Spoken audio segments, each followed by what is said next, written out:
మనము హాస్పిటల్కి పోయినాం, మరి ఏఐజీ హాస్పిటల్. నేను చెప్తే ఇప్పుడు నమ్మరు, కానీ నమ్మశక్యం కాకుండానే ఉంటుంది. హాస్పిటల్కి పోయినాం, పెద్దలు కేసీఆర్ గారికి ఏదో చెకప్ ఉండే, పోయి ఆ రూమ్లో పోయి అందరం కూర్చొని సార్ చెకప్ అయిపోయింది, ఇట్లా బయటకు వచ్చి సార్ని లిఫ్ట్ కాడికి పంపించినాక అక్కడ ఒక ఏఐజీ హాస్పిటల్ ఆయన ఉరికొచ్చి చెప్పిండు, సార్ ఇంకో 2 రూమ్ల అవతల గోపీనాథ్ సార్ ఉన్నాడు అన్నాడు. గోపీనాథ్ సార్ అంటే ఎవరు అన్న?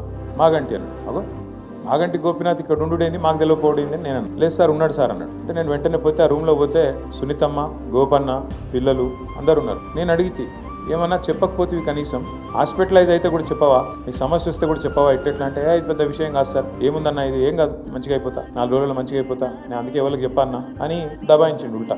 అదొకటి ఇదోటి మాట్లాడినా. ఆయనకి సినిమాలు అంటే బాగా ఇష్టం ఉంది. అదే టీవీలో సినిమా చూస్తుండు, ఏముంది ఈ సినిమా ఎట్లుంది, ఆ సినిమా ఎట్లుంది, కొంచెం ముచ్చట పెట్టినాం. కానీ తర్వాత నేను సునీతమ్మకి చెప్పిన, ఇట్లాంటివి ఉంటే చెప్పాలా మీరు మాకు, ఎందుకంటే మనిషికి మాటనే ధైర్యం కదా. మన ఆపత వచ్చినప్పుడు ఒక మాట మాట్లాడితే, ఒక భరోసా ఇస్తే ఏం కాదే నీకు అని 10 మంది చెప్తే ఆ లేకపోతే హైబత్ తింటారు మనుషులు ఎవరైనా. అట్లా కాకుండా మాటకు మాటనే ఉంటుంది, అట్లా చెప్పాలమ్మా అని చెప్పిన.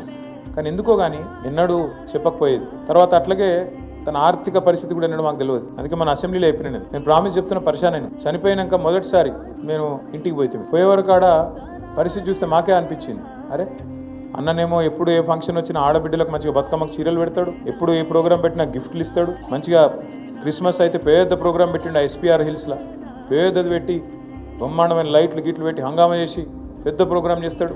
ఎక్కడ ఒక్కరోజు కూడా ఏమైనా అవస్థ ఉందా, లోపల ఏమైనా ఇబ్బంది ఉందా అన్నట్టు చెప్పకపోతుండే. ఇంటికి పోతే నేనే అనుకున్నా, చిన్న ఇల్లు 200-250 గజాలు ఉంటుంది, అక్కడ 20 ఏళ్ళకి వెళ్ళి ఉన్నాడు, 3 పిల్లలు. వాళ్ళు పాపం ఇవాళ ఎవరు పెళ్లి కాలే, ఎవరు సెటిల్ కాలే, అంత చిన్న పిల్లలు, అంత 22 ఆడపిల్లలు, 2 బాబు 19 ఉంటాడు కావచ్చు. అంటే చూస్తే అనిపించింది, రాజకీయ నాయకుని జీవితం పైకి చూస్తానికేమో గ్లామరస్ ఉంటుంది, కానీ పోయినాక చూస్తే ఏముంది అంటే వెనక్కి తిరిగి చూస్తే ఇవాళ కుటుంబం మొత్తం మీ అందరూ దయదలిస్తే, మీ అందరూ ఆశీర్వదిస్తే మళ్ళొక్కసారి గౌరవప్రదంగా సమాజంలో నిలబడే పరిస్థితి ఉన్నది.